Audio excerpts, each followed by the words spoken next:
പ്രിയമുള്ളവരെ, നിങ്ങൾ കേട്ടുകൊണ്ടിരിക്കുന്നത് ബൈബിൾ ഇൻ എ ഇയർ. ഒരു വർഷം കൊണ്ട് വിശുദ്ധ ബൈബിൾ വായിച്ച് മനസ്സിലാക്കാൻ സഹായിക്കുന്ന ഈ ദൈവവചന വായനാ പദ്ധതി നിങ്ങളിലേക്ക് എത്തിക്കുന്നത് അസെൻഷൻ. ഞാൻ ഡാനിയലച്ചൻ.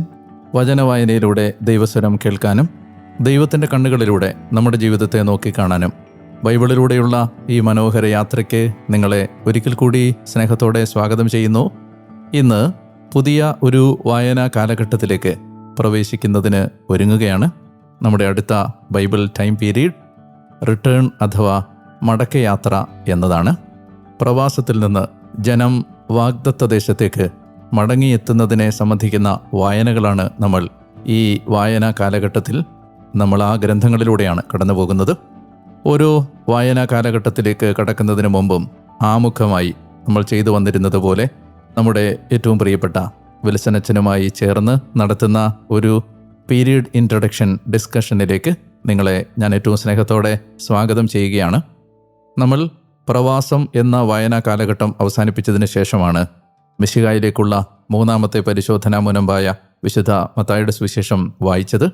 മത്തായിയുടെ സുവിശേഷ വായനയ്ക്ക് ശേഷം ഇതാ നമ്മൾ അടുത്ത മടക്കയാത്ര എന്ന ടൈം പീരീഡിലേക്ക് പ്രവേശിക്കുമ്പോൾ ഈ വായനാ കാലഘട്ടത്തിൽ നമ്മൾ മനസ്സിലാക്കേണ്ട, നമ്മൾ അറിഞ്ഞിരിക്കേണ്ട പല പ്രധാനപ്പെട്ട കാര്യങ്ങളെക്കുറിച്ചും നമുക്ക് ഈ ചർച്ചയിലൂടെ മനസ്സിലാക്കാൻ കഴിയും. നിങ്ങൾ ഈ പീരീഡ് ഇൻട്രൊഡക്ഷൻസ് മിസ് ചെയ്യാതിരിക്കാൻ പരമാവധി ശ്രദ്ധിക്കണം. അത് നിങ്ങളുടെ തുടർന്നുള്ള വായനകളെ സഹായിക്കുകയും ചെയ്യും. ഒത്തിരി സന്തോഷത്തോടെ പ്രാർത്ഥനയോടെ നമുക്ക് ആരംഭിക്കാം. പ്രിയപ്പെട്ട വിൽസനച്ചനെ ഏറ്റവും സ്നേഹത്തോടെ ഈ ആമുഖ ചർച്ചയിലേക്ക് സ്വാഗതം ചെയ്യുന്നു. നമ്മൾ ഇതുവരെ വായിച്ചത് മത്തായിയുടെ സുവിശേഷമാണ്. മത്തായിയുടെ സുവിശേഷ വചന വായന നടത്തുന്നതിന് മുമ്പ് നമ്മൾ പഴയ നിയമം അവസാനിപ്പിച്ചത് എക്സൈൽ, പ്രവാസം എന്ന വായനാ കാലഘട്ടത്തിലാണ്. അവിടെ നിന്ന് നമ്മൾ മിശിഹായിലേക്കുള്ള മൂന്നാമത്തെ പരിശോധനാ മുനമ്പ് കഴിഞ്ഞ് വീണ്ടും പ്രവാസത്തിൽ നിന്നുള്ള മടങ്ങി വരവിനെ പ്രതിപാദിക്കുന്ന പുസ്തകങ്ങളിലേക്കുള്ള യാത്ര തുടങ്ങുകയാണ്. മടക്കയാത്ര എന്നാണ് ഈ പീരീഡിൻ്റെ പേര്. 267 ദിവസം മുതൽ 281 ദിവസം വരെ കൃത്യമായി 2 ആഴ്ചക്കാലം കൊണ്ട് നമ്മൾ വായിക്കാൻ പോകുന്നത് ഇസ്രായേലിൻ്റെ മടക്കയാത്രയെ സൂചിപ്പിക്കുന്ന പുസ്തകങ്ങളാണ്. അച്ഛൻ മത്തായിയുടെ സുവിശേഷ വായനയുടെ ഒടുവിൽ എത്തി നിൽക്കുമ്പോൾ അച്ഛന് എങ്ങനെ തോന്നുന്നു? നമ്മുടെ ഈ വചനവായനയിൽ നമ്മുടെ ഏറ്റവും വലിയ ശ്രദ്ധാകേന്ദ്രമായിരിക്കുന്ന ഈശോ സുവിശേഷങ്ങളിലൂടെ ഇടയ്ക്കിടയ്ക്ക് കടന്നു വന്ന് നമ്മളെ ബലപ്പെടുത്തുന്ന അനുഭവമാണ് ഈ കഴിഞ്ഞ കാലഘട്ടത്തിലും സംഭവിച്ചത്. പഴയ നിയമ വായനയിലൂടെ പോകുമ്പോൾ ഒത്തിരി അസ്വസ്ഥതകളും ഒത്തിരി പ്രയാസങ്ങളും നേരിടുന്ന ഒരു ജനതയുടെ ചരിത്രം വായിച്ച് മടുക്കുമ്പോൾ ഇതെല്ലാം കർത്താവിൽ പൂർത്തിയായി എന്ന് മനസ്സിലാക്കുവാൻ സാധിക്കുന്ന അനുഭവമാണ് ഇടയ്ക്ക് നാം കടന്നു വരുന്ന ഈ സുവിശേഷങ്ങൾ. അതുപോലെ തന്നെയായിരുന്നു വിശുദ്ധ മത്തായിയുടെ സുവിശേഷവും. വിശുദ്ധ മത്തായിയുടെ സുവിശേഷം അച്ഛൻ നന്നായിട്ട് പറഞ്ഞ് പഠിപ്പിച്ചപ്പോൾ നമ്മൾ ഈ പഴയ നിയമ ചരിത്രം വായിക്കുമ്പോൾ ഉണ്ടാകുന്ന മടുപ്പൊക്കെ മാറുകയും നമ്മൾ നീങ്ങുന്നത് വലിയ ഒരു പ്രത്യാശയുടെ, സന്തോഷത്തിൻ്റെ, നിത്യമായ ആനന്ദത്തിൻ്റെ അനുഭവത്തിലേക്കാണെന്നുള്ള വലിയ സന്തോഷം നമുക്ക് നൽകുകയും ചെയ്തിട്ടുണ്ട്. പുതിയ കാലഘട്ടത്തിലേക്ക് കടക്കുമ്പോൾ അച്ഛൻ അതിനെക്കുറിച്ച് ചിന്തിച്ചിരുന്നോ? അതെ, ഇനി വരാൻ പോകുന്നത് ഏതാണ്ട് പഴയ നിയമം പൂർത്തിയാകാൻ പോകുന്ന ഒരു സാഹചര്യത്തിലേക്ക് വരാൻ പോവുകയാണ്. അതായത് പഴയ നിയമത്തിലെ ഏറ്റവും ഒടുവിലത്തെ പുസ്തകം ഉൾപ്പെടെയാണ് നമ്മൾ ഈ ഒരു കാലഘട്ടത്തിൽ ചർച്ച ചെയ്യുന്നത്. അതുകൊണ്ട് തന്നെ തീർച്ചയായും ഈ അവസാന ഘട്ടത്തിലേക്ക് പ്രവേശിക്കുമ്പോൾ കടന്നു വരുന്ന പുസ്തകങ്ങൾ ഓരോന്നും നമ്മൾ എത്താൻ പോകുന്ന ആ ഒരു ലക്ഷ്യത്തെക്കുറിച്ചുള്ള വളരെ വ്യക്തമായ ഒരു ധാരണയും ഒരുക്കവും നമുക്ക് നൽകുന്നത് പോലെ എനിക്ക് തോന്നുന്നു. ഒരു പ്രകാശം ഇവിടെ നിന്ന് നോക്കുമ്പോൾ കാണാൻ സാധിക്കുന്നുണ്ട്. അതായത് പ്രകാശത്തിൻ്റെ വളരെ അടുത്ത് എത്തിയ ഒരനുഭവം നമുക്ക് കാണാൻ സാധിക്കുന്നുണ്ട്. നമ്മൾ യഥാർത്ഥത്തിൽ ഈ മടക്കയാത്ര എന്ന് പറയുന്ന ആ പീരീഡ് ചർച്ച ചെയ്യുമ്പോൾ വായിക്കുന്ന പുസ്തകങ്ങൾ പ്രധാനമായും എസ്ര, നെഹമിയ, അതുപോലെ തന്നെ ആ കൂട്ടത്തിൽ പ്രവാചകന്മാരായ ഹഗ്ഗായി, സക്കറിയ, മലാക്കി, ഈ പുസ്തകങ്ങളാണ് വായിക്കുന്നത്. അതെ, എസ്ര വായിക്കുമ്പോൾ, എസ്ര മാത്രമല്ല നെഹമിയ ഒക്കെ വായിക്കുമ്പോൾ നമ്മുടെ മനസ്സിലേക്ക് കയറി വരുന്ന ഒരു ചിന്ത, ദൈവം ഒരു പുതിയ കാലഘട്ടത്തിലേക്ക് അല്ലെങ്കിൽ ഒരു പുനരുദ്ധാരണത്തിലേക്ക് ഉപയോഗിക്കുന്ന ചെറുപ്പക്കാരെക്കുറിച്ചാണ് ഓർമ്മ വരുന്നത്. അങ്ങനെ തന്നെയല്ലേ? അവർ 2 ചെറുപ്പക്കാരല്ലേ? 2 അല്ല സത്യത്തിലെ. അതായത് ഈ പറയുന്ന എസ്ര, നെഹമിയ, പിന്നെ അതിനു മുമ്പ് വരുന്ന സെറൂബാബേൽ, പിന്നെ ജോഷുവ എന്ന് പറയുന്ന പ്രധാന പുരോഹിതൻ, ഇങ്ങനെ ഈവൻ നമ്മുടെ ഹഗ്ഗായി, മലാക്കി പോലും ഈ കാലഘട്ടത്തെക്കുറിച്ച് പറയുമ്പോഴൊക്കെ പറയുന്നത് തിരിച്ചു വരവിന് നേതൃത്വം കൊടുത്തതെല്ലാം യൂത്താണ്. നമുക്കത് ശരിക്കും പറഞ്ഞാൽ ദാനിയേലിൻ്റെ 3 കൂട്ടുകാർ മുതൽ തുടങ്ങാം. അപ്പോൾ ശരിക്കും പറഞ്ഞാൽ മടക്കയാത്രയിലേക്ക് ദൈവജനത്തെ കൊണ്ടുവരാൻ ദൈവം തിരഞ്ഞെടുത്ത് ഉപയോഗിച്ചത് മുഴുവൻ നല്ല തീക്ഷ്ണമായ യൗവനങ്ങളെയാണ്. അത് നമുക്ക് ഈ കാലഘട്ടത്തിലും വളരെ കാലികമായ വായനകളുള്ള ഒരു ചിന്തയാണ്. ഇവിടെ നിന്നാണ് ഈ എസ്രായും നെഹമയ്യായും ഒക്കെ ഉയർന്നു വരുന്നത്. അതായത് ഈ പ്രവാസത്തിലായിരുന്ന ജനത്തിൽ ആ ഒരു തീപ്പൊരി എങ്ങനെ അവശേഷിച്ചു, അല്ലെങ്കിൽ ആ ഒരു തീപ്പൊരി എങ്ങനെ ഉണ്ടായി എന്നുള്ളത് എങ്ങനെ മനസ്സിലാക്കാൻ പറ്റും? നമ്മളെ ഇത് വളരെ അത്ഭുതപ്പെടുത്തുന്നതാണ്. കാരണം ബാബിലോൺ അടിമത്തം ആരംഭകാലത്ത് അവർക്ക് ക്ലേശകരമായിരുന്നെങ്കിലും ബൈബിളിലെ ഒരു ജനറേഷൻ എന്ന് പറയുന്നത് 40 വർഷമാണ്. അപ്പോൾ ആദ്യത്തെ ഒരു തലമുറ ബാബിലോണിൽ ഒന്ന് വേരുറപ്പിക്കാൻ പ്രയാസപ്പെട്ടെങ്കിലും അവരുടെ മക്കളായിട്ടൊക്കെ വരുന്ന ആളുകൾ, ഇവരൊക്കെ പൊതുവെ ഈ ബാബിലോണിൽ ജീവിച്ച് മാതാപിതാക്കന്മാർ പരിശീലനം കിട്ടിയ അവരുടെ തലമുറകളാണ്. അപ്പോൾ അതുകൊണ്ട് തന്നെ ഈ കാലഘട്ടത്തിൽ ചെറുപ്പമെന്ന് പറയാവുന്ന ആളുകളൊക്കെ തന്നെ ഒരു പരിധിവരെ ബാബിലോണിൻ്റെ സൗകര്യങ്ങളിലും സുഖങ്ങളിലും ജീവിക്കുന്നവരാണ്. പ്രത്യേകിച്ച് നമ്മൾ ഈ കാണുന്ന കഥാപാത്രങ്ങളെല്ലാം. എസ്ര, അയാൾക്ക് നല്ല ജോലി ഉണ്ടായിരുന്ന ആളാണ്, കൊട്ടാരത്തിൽ ജോലി ഉണ്ടായിരുന്ന ആളാണ്, നിയമജ്ഞനായിരുന്നു. പിന്നെ നെഹമിയ, അതെ, പാനപാത്രവാഹകനാണ്, രാജാവിൻ്റെ പാനപാത്രവാഹകനാണ്. അപ്പോൾ ഇവരെല്ലാം തന്നെ സെക്യൂറായിരുന്നു. ദാനിയേൽ കൊട്ടാരത്തിൽ സെക്യൂറായിരുന്നു. പക്ഷേ നമ്മൾ കാണുന്നത് ഇങ്ങനെ കംഫർട്ടബിളായ ഒരു എൻവയോൺമെൻറ്റ് ജീവിക്കുമ്പോഴും ഇതുപോലെയുള്ള ചില ആളുകളുടെ ഉള്ളിൽ വാഗ്ദത്ത നാടിനെക്കുറിച്ചുള്ള മറക്കാനാവാത്ത ഓർമ്മകൾ എപ്പോഴും നിറഞ്ഞു നിന്നിരുന്നു. ഒരു പരിധിവരെ അവരുടെ മാതാപിതാക്കന്മാരോ ഒരുപക്ഷെ അവർ ഉൾപ്പെട്ടിരുന്ന ആ വിശ്വാസ സമൂഹമോ ഒക്കെ അവർക്ക് പകർന്നു കൊടുത്ത തീഷ്ണതയാവണം. നമ്മളെ അത്ഭുതപ്പെടുത്തുന്നതാണ്. കാരണം നമ്മളിപ്പോൾ ഇന്നത്തെ ഒരു കോണ്ടെക്സ്റ്റിൽ ചിന്തിച്ചാൽ കാനഡയിലോ ഓസ്ട്രേലിയയിലോ അമേരിക്കയിലോ ഒക്കെ പോയി ജീവിച്ച മാതാപിതാക്കന്മാരുടെ മക്കൾ, അവരെക്കുറിച്ച് അവർ ഇന്ന് നമ്മളോട് പറയുന്ന ഏറ്റവും വലിയ പരാതി, ഞങ്ങൾക്ക് നാട്ടിലേക്ക് വരണമെന്നുണ്ട്, പക്ഷെ മക്കൾ സമ്മതിക്കത്തില്ലെന്നാണ്.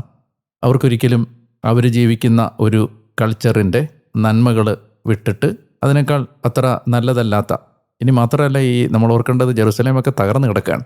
ഈ മടങ്ങിയെത്തുന്ന ആളുകൾക്ക് ജീവിതം ഇവിടെ സുഖകരമല്ല, എല്ലാം ഒന്നേന്ന് ആരംഭിക്കേണ്ടതുണ്ട്.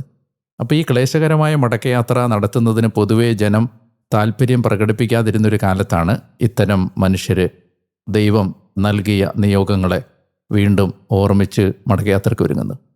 എസ്ര നെഹമിയ നല്ലൊരു കോമ്പിനേഷനായിരുന്നു. അതായത് ഒരുമിച്ച് നിന്നാൽ, അല്ലെങ്കിൽ ഒരേ മനസ്സോടെ നിന്നാൽ ദൈവത്തിൻ്റെ പദ്ധതികൾ പൂർത്തിയാക്കാൻ സാധിക്കും. എസ്രായെക്കുറിച്ച് ഞാൻ മനസ്സിലാക്കുന്നത് അദ്ദേഹം ഒരു പുരോഹിതനായിരുന്നു എന്ന് മനസ്സിലാക്കുന്നു. നെഹമിയ ഒരു അൽമായനുമായിരുന്നു. അപ്പോൾ ഒരു പുരോഹിതനും ഒരു അൽമായനും ചേർന്നുകൊണ്ട് ഒരു വലിയ പുനരുദ്ധാരണത്തിൻ്റെ പദ്ധതി പൂർത്തിയാക്കുന്നത് വലിയൊരു സന്ദേശമല്ലേ? ഇതിനകത്ത് കൃത്യമായിട്ട് കാണേണ്ട 3 തലമുണ്ട്. ആ 3 തലം മനസ്സിലാക്കിയാൽ നമുക്ക് ഈ കാലത്തെ മനസ്സിലാക്കാൻ പറ്റും. അതായത് ഈ പ്രവാസത്തിലേക്ക് ഇവർ പോകുന്നത് 3 ഘട്ടങ്ങളിലായിട്ടാണ്. ആദ്യം BC 605, പിന്നെ BC 597, പിന്നെ മൂന്നാമത് BC 587. ഇങ്ങനെ 3 ഘട്ടങ്ങളിലായിട്ടാണ്. ഒന്നാമത്തെ ഘട്ടത്തിൽ ദാനിയേൽ, രണ്ടാമത്തെ ഘട്ടത്തിൽ എസക്കിയേൽ, മൂന്നാമത്തെ ഘട്ടത്തിൽ ആ ദേശത്ത് അവശേഷിച്ച പാവപ്പെട്ടവർ. അപ്പോൾ ഇങ്ങനെ 3 ഘട്ടങ്ങളിലായിട്ട് പോയെങ്കിൽ എക്സൈലിൻ്റെ റിവേഴ്സലാണ് റിട്ടേണിൽ സംഭവിക്കുന്നത്. 3 ഘട്ടങ്ങളിലായിട്ടാണ് ഇവർ തിരിച്ചു വരുന്നത്. അപ്പോൾ നമ്മൾ ഈ 3 ഘട്ടങ്ങളെ കൃത്യമായിട്ട് മനസ്സിലാക്കിയാൽ ഈ കാലഘട്ടത്തെ മനസ്സിലാക്കാൻ പറ്റും. ആദ്യത്തെ ഘട്ടത്തിന് മടക്കയാത്രയ്ക്ക് നേതൃത്വം കൊടുക്കുന്നത് സെറൂബാബേൽ എന്ന് പറയുന്ന ആളാണ്. അദ്ദേഹം ദാവീദിൻ്റെ പരമ്പരയിൽപ്പെട്ട ആളാണ്, പക്ഷേ രാജാവല്ല, അല്ലെങ്കിൽ രാജാവായിട്ട് പിന്നെ അദ്ദേഹത്തെ കാണുന്നുമില്ല. എന്നാൽ ഒരു കാര്യസ്ഥനെ പോലെ, ഒരു പ്രൈം മിനിസ്റ്ററെ പോലെ, അല്ലെങ്കിൽ ഒരു ഗവർണറെ പോലെ ലീഡർഷിപ്പ് കൊടുത്ത ആളാണ് സെറൂബാബേൽ. സെറൂബാബേൽ നേരത്തെ പറഞ്ഞ പോലെ ശക്തനായ ഒരു ചെറുപ്പക്കാരൻ, ദൈവം കൊടുത്ത നിയോഗം തിരിച്ചറിഞ്ഞ ആൾ. സെറൂബാബേലിൻ്റെ നേതൃത്വത്തിൽ മടങ്ങിയെത്തുന്ന BC 538 മടങ്ങിയെത്തുന്ന ജനം ചെയ്യുന്നത് അവർ ദേവാലയം പുതുക്കി പണിയുന്നു, ആദ്യത്തേത്. രണ്ടാമതായിട്ട് BC 525 എസ്രായുടെ നേതൃത്വത്തിൽ മടങ്ങിയെത്തുന്ന ജനത്തെ എസ്ര നിയമം പഠിപ്പിക്കുന്നു, നിയമത്തിലേക്ക്, തോറായിലേക്ക് തിരിച്ചു കൊണ്ടുവരുന്നു. ആദ്യത്തേതിൽ ടെമ്പിൾ റീകൺസ്ട്രക്ട് ചെയ്യുന്നു, രണ്ടാമത് തോറായുടെ റിന്യൂവൽ, മൂന്നാമത് നെഹമിയ തിരിച്ചു വന്നിട്ട് ജെറുസലേമിൻ്റെ മതിലുകൾ പുതുക്കി പണിയുന്നു. ഈ 3 ഘട്ടങ്ങൾ BC 444 നെഹമിയ വന്ന് മതിൽ പുതുക്കി പണിയുന്നു. ഇത് 3 കാര്യങ്ങളും നമ്മൾ വിശദീകരിച്ചാൽ യഥാർത്ഥത്തിൽ ഇത് 3മാണ് ഇന്ന് സഭയെ പണിയാൻ നമുക്ക് ആവശ്യമായിട്ടുള്ളത്. ദേവാലയത്തിൻ്റെ പുനർനിർമ്മാണം, അതുപോലെ തോറായിലേക്കുള്ള മടക്കയാത്ര, പിന്നെ മതിൽ പുതുക്കി പണിയുന്നു. പച്ചൻ പറഞ്ഞ പോലെ ഈ സമാന മനസ്കരായ ആളുകൾ, തീഷ്ണതയുള്ളവർ, അത് പുരോഹിത അൽമായ വ്യത്യാസമില്ലാതെ അവർക്ക് കിട്ടിയ റിസോഴ്സസിനെ, ഇവരെല്ലാം തന്നെ സ്വാധീനമുള്ള ആളുകളായിരുന്നു. അവർക്കുണ്ടായിരുന്ന സ്വാധീനത്തെ ഉപയോഗിച്ച് അവർ ദൈവരാജ്യം കെട്ടിപ്പടുക്കാൻ പുലർത്തിയ സമീപനങ്ങൾ ഒരു മോഡലാണ് നമുക്ക് പിന്തുടരാൻ. എൻ്റെ മനസ്സിലൊരു അത്ഭുതമായിട്ട് നിൽക്കുന്ന മനുഷ്യനാണ് സൈറസ്. ദൈവത്തിൻ്റെ പദ്ധതി പൂർത്തിയാക്കാൻ ദൈവത്തോട് സഹകരിച്ചവൻ. പക്ഷേ സൈറസ് ഇതിൻ്റെ ഭാഗമായിരുന്നില്ല, യഹൂദനല്ല. അതെ. എന്നിട്ട് സൈറസ് അറിഞ്ഞുകൊണ്ടായിരിക്കുമോ ഈ പദ്ധതി, ദൈവത്തിൻ്റെ പദ്ധതി ഇതാണെന്ന് മനസ്സിലാക്കി ചെയ്തതായിരിക്കുമോ? ബൈബിളിൽ നമ്മൾ ഇങ്ങനെ ജനിക്കുന്നതിന് മുൻപേ ഒരുപക്ഷെ മുൻകൂട്ടി പ്രവചിക്കപ്പെട്ട ആളുകളിൽ ഒരാളെ നമ്മൾ കാണുന്നത് ജോസിയ എന്ന് പറയുന്ന രാജാവാണ്. അച്ഛനോർക്കുന്നുണ്ടാവും, ജെറോബോവാം ബലിപീഠം പണിയുമ്പോൾ വരുന്ന പ്രവാചകൻ ജോസിയ നശിപ്പിക്കുമെന്നാണ്. ഒത്തിരി കാലം മുമ്പാണ് പറയുന്നത്. ഇതുപോലെ പ്രവചിക്കപ്പെട്ട ഒരാളാണ് സൈറസ്. നമ്മൾ യെശയ്യാ 44 അവസാന വാക്യങ്ങളും യെശയ്യാ 45 ആരംഭവാക്യങ്ങളും എൻ്റെ അഭിഷിക്തനായ സൈറസിനോട് ഞാൻ പറയുന്നു, രാജ്യങ്ങൾ പുനരുദ്ധരിക്കാനും രാജാക്കന്മാരുടെ അരപ്പെട്ടഴിക്കാനും എന്നൊക്കെ പറയുന്ന വാക്യങ്ങൾ ഈ സൈറസിനെ ദൈവം, അദ്ദേഹം ഒരുപക്ഷെ രാജാവാകുന്നതിന് മുമ്പ്, ഒരുപക്ഷെ അദ്ദേഹത്തിൻ്റെ ചെറുപ്പകാലത്ത് തന്നെ, ഒരുപക്ഷെ അദ്ദേഹം ജനിക്കുന്നതിന് മുമ്പ് തന്നെ യഹോവയായ ദൈവത്തിൻ്റെ തിരഞ്ഞെടുപ്പുണ്ടായിരുന്ന ആളാണ്. ഞാൻ അതേക്കുറിച്ച് വായിച്ചു. എനിക്ക് ഈ സംശയം വന്നപ്പോൾ ഞാൻ അതിനെക്കുറിച്ച് കൂടുതൽ, കാരണം ഈ സൈറസ് ഏതെങ്കിലും തരത്തിൽ യഹൂദ മതത്തിലേക്ക് പരിവർത്തനം ചെയ്യപ്പെടുകയോ ദൈവത്തെ യഹോവയെ ആരാധിക്കുകയൊക്കെ ചെയ്ത സാഹചര്യം ഉണ്ടോ എന്ന് എനിക്ക് മനസ്സിലാക്കാൻ കഴിഞ്ഞത് ഇങ്ങനെയാണ്. അതായത് ഒരിടത്ത് ഞാൻ കണ്ടത് ഇങ്ങനെയാണ്, അദ്ദേഹത്തിന് അത്ഭുതകരമായ, അലക്സാണ്ടറിനുണ്ടായതുപോലെ തന്നെ രാജ്യങ്ങളെ കീഴടക്കാനുള്ള ഒരു പ്രത്യേക ശക്തി വിശേഷം അദ്ദേഹത്തിന് കിട്ടിയിരുന്നു. ചെറുപ്പമായിരുന്നു. അപ്പോൾ പേർഷ്യ രാജാവ് മേദിയ കൂടി കീഴടക്കി. അതുകൊണ്ടാണ് മേദോ പേർഷ്യൻ എംപയർ എന്നതിനെ വിളിച്ചത്. ബാബിലോണിനെ പരാജയപ്പെടുത്തി. അദ്ദേഹം ഇങ്ങനെ ഓരോ രാജ്യത്തെയാക്കി കീഴടക്കി മുന്നോട്ട് പോകുമ്പോൾ അദ്ദേഹം ഇസ്രായേൽക്കാരുടെ ദൈവത്തിൻ്റെ ശക്തിയെ തിരിച്ചറിഞ്ഞു എന്നും അദ്ദേഹത്തിന് യഹോവയായ ദൈവത്തോട് ബഹുമാനവും ആദരവും ആരാധനയും ഉണ്ടായിരുന്നു എന്നും അതുകൊണ്ടാണ് അദ്ദേഹം ഈ ജനതയെ മടങ്ങിപ്പോകാൻ അനുവദിച്ചതെന്നുമുള്ളൊരു വായന ഞാൻ കണ്ടു. പക്ഷെ അദ്ദേഹം കംപ്ലീറ്റ്ലി കൺവേർട്ടഡ് ആയോ ഇല്ലയോ നമുക്കറിഞ്ഞുകൂടാ. പക്ഷേ ഏതായാലും ചരിത്രത്തെയും രാജ്യങ്ങളെയും നിയന്ത്രിക്കുന്നത് ദൈവമാണ് എന്ന ഒരു അവബോധത്തിലേക്ക് അദ്ദേഹം എത്തിയിരുന്നു എന്ന് വേണം മനസ്സിലാക്കാൻ. അപ്പോൾ പേർഷ്യ രാജാവായിരുന്ന സൈറസ് അധികാരത്തിലെത്തുന്നതോടുകൂടിയാണ് ഈ മടക്കയാത്രയ്ക്കുള്ള വിളംബരം പുറപ്പെടുവിക്കപ്പെടുന്നത്. സൈറസ് യഥാർത്ഥത്തിൽ ഒരു പ്രതീകമായിട്ട് എനിക്ക് തോന്നുന്നു. അതായത് ദൈവത്തിൻ്റെ പദ്ധതിയോട് സഹകരിക്കുന്ന വിജാതീയരായ രാജാക്കന്മാർ അല്ലെങ്കിൽ അധികാരികൾ, ഇന്നും അങ്ങനെയുള്ളവരൊക്കെ ഉണ്ട് നമ്മുടെ നാട്ടിൽ. തീർച്ചയായിട്ടും, അതെ. അല്ലെങ്കിൽ എല്ലാ കാലഘട്ടത്തിലും ചരിത്രത്തിൽ അതുണ്ടായിരുന്നു. അതെ. അവർക്ക് യഥാർത്ഥത്തിൽ ദൈവസന്നിധിയിലുള്ള ഒരു സ്ഥാനം, അല്ലെങ്കിൽ ദൈവം അവർക്ക് കൊടുക്കുന്ന പ്രതിഫലം എന്തായിരിക്കും? നമുക്ക് അങ്ങനെ രക്ഷയെ സംബന്ധിച്ച് ഒരു നിർണയം പറയാൻ കഴിയില്ല. കാരണം രക്ഷയുടെ മാനദണ്ഡങ്ങൾ ദൈവം വെച്ചിരിക്കുന്നത് വേറൊന്നായതുകൊണ്ട്. പക്ഷെ നമുക്ക് അറിഞ്ഞുകൂടാ. ബൈബിളിൽ ഏറ്റവും ഡിഫിക്കൽട്ടായ കോൺസെപ്റ്റുകളിലൊന്നാണ് തിരഞ്ഞെടുപ്പ്.